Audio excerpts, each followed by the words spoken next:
आज के समय में किसी इंसान पर ईमानदारी और सच्चाई की उम्मीद रखना दुनिया की सबसे बड़ी बेवकूफी है। किसी पर भी आप यकीन नहीं कर सकते, क्योंकि हर किसी इंसान के पीछे उसका कोई छिपा हुआ मकसद होता है। हर कोई यही चाहता है कि उनका फायदा होने के बाद वो आपको छोड़ दे या बर्बाद कर दे। इतने दिनों से जियान जिन लोगों के साथ काम कर रहा था, आज उन सभी ने मिलकर उसे धोखा दिया है। उसे यकीन नहीं हो रहा था कि ये लोग सब मिलकर उसके खिलाफ नए प्रयोग करने की साजिश रच रहे थे। भला उसकी गलती क्या है? क्या उसकी यही गलती है कि वो एक इंसान है, या फिर उसकी यह गलती है कि उसके पास कोई स्पेशल एबिलिटी है? ये सबसे बड़ी गलती उसकी ये है कि वो बहुत समझदार है, जिसकी वजह से ह्यूमनॉइड के बाकी अफसर उसके साथ ऐसा सलूक कर रहे हैं। इन सभी ख्यालों के साथ जियान अपने घर की तरफ दौड़ रहा था। उसको डर था कि कहीं उसकी बहन के साथ कुछ गलत ना हो जाए। बड़े मुश्किल से दौड़ते दौड़ते वो घर पहुंचता है। घर में घुसते ही वो बड़ी जोरों से चिल्लाकर कहता है, पॉलमी, पॉलमी, तुम कहाँ हो?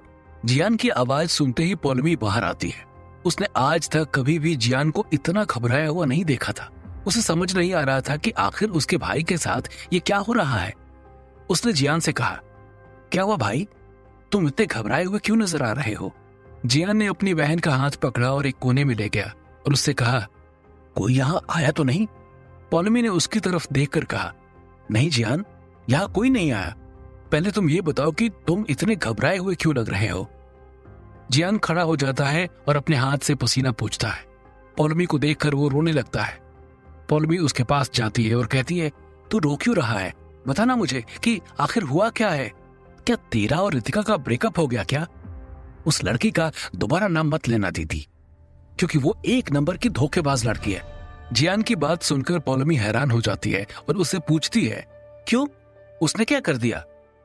जियान एक गहरी सांस लेता है और फिर अपनी बहन की तरफ देखकर बोलता है, सब बर्बाद कर दिया उसने। उस पर मुझे सबसे ज्यादा यकीन था और उसी ने ही मुझे सबसे बड़ा धोखा दे दिया। दीदी, अब जो मैं आपको बताने वाला हूं वो काफी खुफिया है। ये बात आप किसी को बताना मत। पॉलमी को समझ नहीं आता कि अचानक ऐसी क्या बात हो गई जिससे उसका भाई इतना घबरा रहा है। पॉलमी ने सर हिलाकर हामी भरी और फिर जियान ने अपनी बात उसे बताई। दीदी, आज तक जो भी आप मेरे काम के बारे में जानती थी वो सब झूठ है। दरअसल ये दुनिया में इंसानों के अलावा भी और भी कई प्रजाति हैं जो रहती हैं। इंसान और जानवर के मिश्रण से बनी प्रजाति को म्यूटेंट कहते हैं। अब जिसके यहाँ पहले काम करती थी उसको भी एक म्यूटेंट नहीं माना था, और इसी की वजह से मैं ह्यूमनॉइड एजेंसी के साथ जुड़ गया। मेरा काम उनके साथ मिलकर उस इकलौती केस को सुलझाने तक सीमित था, लेकिन उनके मन में मुझे वापस यहाँ भेजने का इरादा ही नहीं था। रितिका, जिसकी आप सबसे ज्यादा तारीफ कर रही हैं, वो भी उनके साथ मिलकर मुझ पर प्रयोग करना चाहती है। अगर उनके प्रयोग मेरे ऊपर सफल हो गए तो मैं शायद इंसान ही न रहूं। न जाने वो मुझे कौन सा दानव बना देंगे।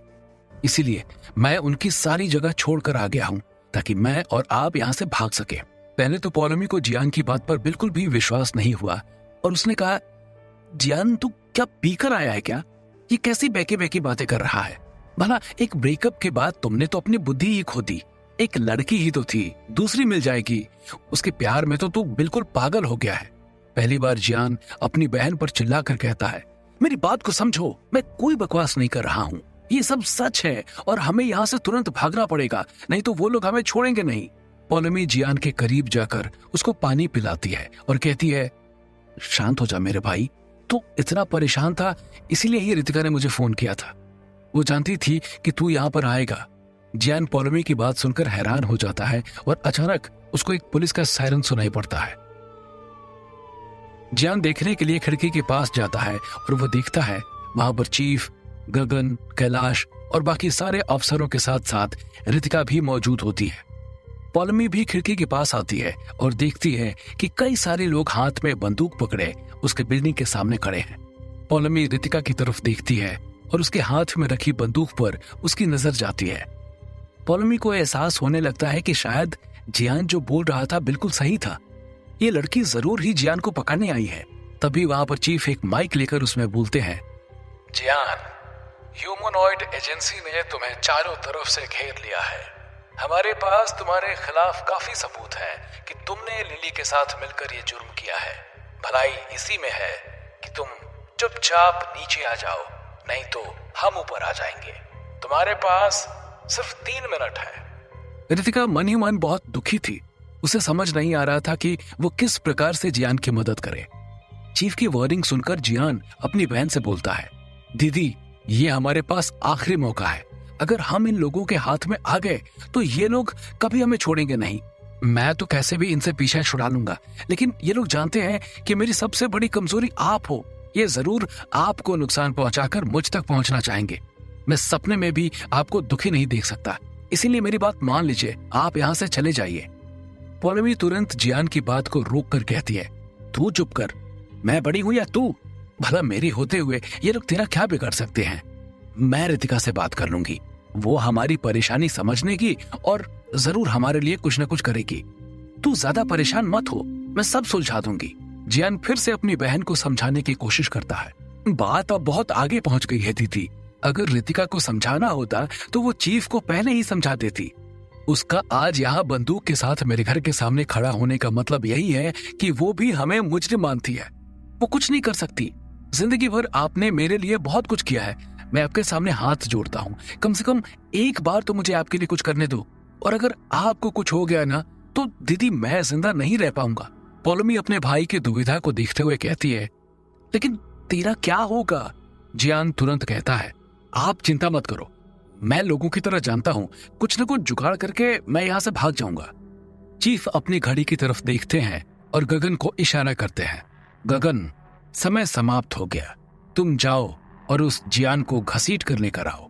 गगन मुस्कुराते हुए कहता है, बिल्कुल सर, आपका हुक्म सर आंखों पर। गगन जैसे ही आगे बढ़ता जा रहा था कि तुरंत रितिका वहां पर आकर उसे रोकती है और चीफ से कहती है, सर मेरी दरख्वास्त है कि आप मुझे पहले जाने दीजिए। मैं उन दोनों को जानती हूँ, बिना किसी तमाशे के साथ मैं उनसे आत्मसमर्पण करवा दूंगी। गगन टोकते हुए चीफ से कहता है, सर ये कुछ ज्यादा ही अच्छी धर्म को जानती है, इस पर भरोसा नहीं किया जा सकता। थोड़ी देर सोचकर चीफ कहते हैं, ठीक है, इसको जाने देते हैं। पहले रितिका, तुम्हारे पास सिर्फ 1 मिनट होगा जियान और उसकी बहन को यहाँ लाने का। अगर तुम उन्हें लेकर वापस नहीं आई तो हम अंदर आ जाएंगे। रितिका अपना सर हिलाकर हामी भरती और बिल्डिंग के अंदर चली जाती है। चीफ गगन की तरफ पलट कर देखते हैं और कहते हैं, तुम भी जाओ इसके पीछे पीछे। 1 मिनट बाद अगर जियान नहीं माना तो तुम जानते हो कि तुम्हें क्या करना है। गगन खुश हो जाता है और चुपके से रितिका के पीछे जाता है। रितिका जियान के कमरे के पास पहुंचकर उसको बाहर आने के लिए कहती है। जियान बाहर आता है और रितिका से कहता है, आखिरकार आपने अपना असली चेहरा दिखा ही दिया। रितिका जियान से कहती है, जियान मैं जानती हूँ कि तुम हमसे बहुत नाराज हो, लेकिन प्लीज मेरी बात मानो। अभी सिर्फ और सिर्फ अपनी बहन के बारे में सोचो। अगर तुमने कुछ भी उल्टा सीधा किया तो चाह कर भी तुम्हारी बहन को बचा नहीं पाऊंगी। जियान मुस्कुरा कर रितिका से कहता है, हाँ, जब आप लोगों ने मुझे इतना फंसा ही दिया है तो भला मैं क्या कर सकता हूँ? कहिए रितिका जी, भला आप हमसे क्या चाहती हैं? रितिका भारी मन से जियान से कहती है, तुम दोनों अपने हाथ ऊपर करके आत्मसमर्पण कर दो। उसके बाद मेरा वादा है तुमसे कि तुम्हारे साथ मैं जरूर न्याय करवाऊंगी। जियान हंसने लगता है और कहता है, आपके मुंह से वादा शब्द अच्छा नहीं लगता, इसीलिए बोलकर इसे गंदा मत कीजिए। आप सब के सब एक नंबर के धोखेबाज हो। मेरी जिंदगी के साथ साथ मेरी बहन की जिंदगी के साथ भी खिलवाड़ करना चाहते हो। अगर अकेला होता तो जरूर ही आप लोगों को सबक सिखाता, लेकिन मेरी बहन मेरी कमजोरी है, इसलिए मैं कुछ नहीं कर रहा हूँ। मुझे कसम दीजिए कि आप मेरी बहन के साथ इंसाफ करेंगी। रितिका सर हिलाकर हामी भरती है, अपना हाथ पीछे कमर की तरफ लेकर जाती है। जियान अचानक से डर जाता है और उसे लगता है कि रितिका अपने पीछे से बंदूक निकाल रही है। जियान तुरंत पास में पड़ी एक डंडे को रितिका की तरफ करता है। रितिका अचानक से जमीन पर गिर जाती है और उसको चोट लग जाती है। रितिका के जमीन पर गिरते ही पीछे से जियान की तरफ गोली चलने लगता है। जियान देखता है कि गगन उसकी तरफ आगे बढ़ता जा रहा है और गुस्से में आकर रितिका की तरफ चिल्लाकर कहता है, तो ये इंसाफ था आपका? मुझे मारने का इरादा था, लेकिन चिंता मत करो, मैं तुम्हारे हाथ में नहीं आने वाला। ये बोलते ही अपनी बहन को लेकर सीढ़ियों से अपनी बिल्डिंग की छत पर पहुंच जाता है। आसपास की बिल्डिंग की छत एक दूसरे से मिली हुई थी। उन्हें देखकर जियान अपनी बहन से कहता है, दीदी हम यहाँ से कूदकर दूसरी बिल्डिंग में चले जाते हैं ताकि वहां से आराम से भाग सके। जियान और पॉलोमी छत के कोने पर दौड़ते हुए जा रहे थे कि तभी गगन पीछे आ जाता है और पॉलोमी के पैरों पर गोली मारता है। जियान देखता है कि पॉलोमी नीचे गिर गई है और उसके पैरों से खून बह रहा है। अपनी बहन के पैरों में खून बहता देख जियान को बहुत क्रोध आता है और वो तुरंत गगन की तरफ दौड़ कर आता है। गगन के कॉलर को पकड़ता है और उसको मारने ही वाला होता है कि तुरंत उसके सर के पीछे से एक इंसान वार करता है और वो बेहोश हो जाता है। वो इंसान और कोई नहीं बल्कि चीफ होते हैं। आखिरकार जियान और उसकी बहन ह्यूमनॉइड एजेंसी की पकड़ में आ ही जाते हैं। कुछ देर बाद हम देखते हैं कि जियान की आंखें धीरे धीरे खुलती हैं। उसे धुंधला धुंधला नजर आता है कि वो भी एक प्रयोगशाला में है। ये प्रयोगशाला बिल्कुल वैसी ही प्रयोगशाला थी जैसे कुछ दिन पहले लारा ने उसको कैद किया था। वो देखता है कि वहां मौजूद एक वैज्ञानिक उसके शरीर में कई सारे मोटे मोटे इंजेक्शन लगा रहे हैं। जियान को पूरी तरीके से होश नहीं आ रहा था। वो केवल टुकड़ों टुकड़ों में ही वहां घट रही सारी घटनाओं को देख पा रहा था। कुछ समय बाद जब जियान की आंखें खुली तो उसने देखा कि उसके हाथ और पैर सारे खुले हुए थे। जियान को एक अजीब सा एहसास आ रहा था। उसे अपना शरीर अपना नहीं लग रहा था। वहां मौजूद शीशे के पास जाकर खड़ा हुआ। अपनी शक्ल और शरीर देखकर वो दंग रह गया। उसे यकीन नहीं हो रहा था कि उसके साथ ऐसा कैसे हो गया। उसका पूरा शरीर बदल गया था। उसकी बॉडी किसी पहलवान और हाथी जितनी मोटी हो गई थी। उसके शरीर की मांसपेशियां काफी बदल गई थी। दुबला पतला जियान अब बिल्कुल किसी जंगली जानवर की तरह नजर आ रहा था। तभी वहां पर मौजूद वैज्ञानिक याकूब आते हैं। याकूब को देखते ही जियान को गुस्सा आता है और उनकी तरफ दौड़कर उनकी गर्दन को पकड़ लेता है। चिल्लाते हुए जियान कहता है, तुमने मेरे साथ क्या किया है? क्या तुमने मुझे जानवर बना दिया है या कोई म्यूटेंट? सच सच बताओ कि मेरे साथ क्या हुआ है, नहीं तो मैं तुम्हारी सारी हड्डियां तोड़ दूंगा। ये बात सुनकर याकूब हंसने लगता है और कहता है, अच्छा मजाक कर लेते हो, तुम्हारी दिल की मुराद पूरी कर लेते हैं, जरा मेरी हड्डियां तोड़कर दिखाओ। जियान कोशिश करता है उसके पेट और कमर की हड्डी को पकड़ने की, लेकिन बहुत ही जल्दी उसे एहसास होता है कि याकूब का शरीर किसी इंसान की हड्डी से नहीं बल्कि एक रोबोट के धातु से बना हुआ है। वो एक इंसान नहीं बल्कि एक मशीन लग रहा था। जियान घबराते हुए याकूब से पूछता है, प्लीज मुझे बताओ तुमने मेरे साथ क्या किया? याकूब जियान के पास आता है और कहता है, तुम मेरे सबसे सफल प्रयोग हो। अब ना तुम इंसान रहे हो ना म्यूटेंट, बल्कि अब तुम सुपर म्यूटेंट रोबोट बन चुके हो। एक ऐसा ह्यूमनॉइड जो आने वाले खतरे से इस पृथ्वी की रक्षा करेगा। तू हम सबका मसीहा बनेगा जियान। अब ये पृथ्वी और इसके वासी तेरे भरोसे ही हैं। जियान चौंकते हुए पूछता है, खतरा? पर किनसे खतरा है हमें? याकूब गहरी आवाज में कहता है, उनसे जिन्होंने इंसानों को ह्यूमनॉइड बनाया। वो आ रहे हैं हमसे हमारा सब कुछ छीनने। और तू जियान, तू ही हमारी आखिरी आस है।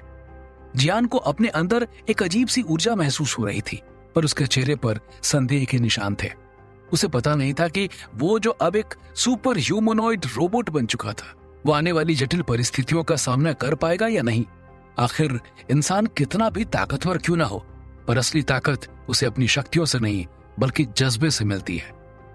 ये कहानी एक ऐसे मोड़ पर आ चुकी थी जहां ह्यूमनॉइड और इंसानों की दुनिया एक अजीब से नए खतरे के इंतजार में ठहर सी गई थी।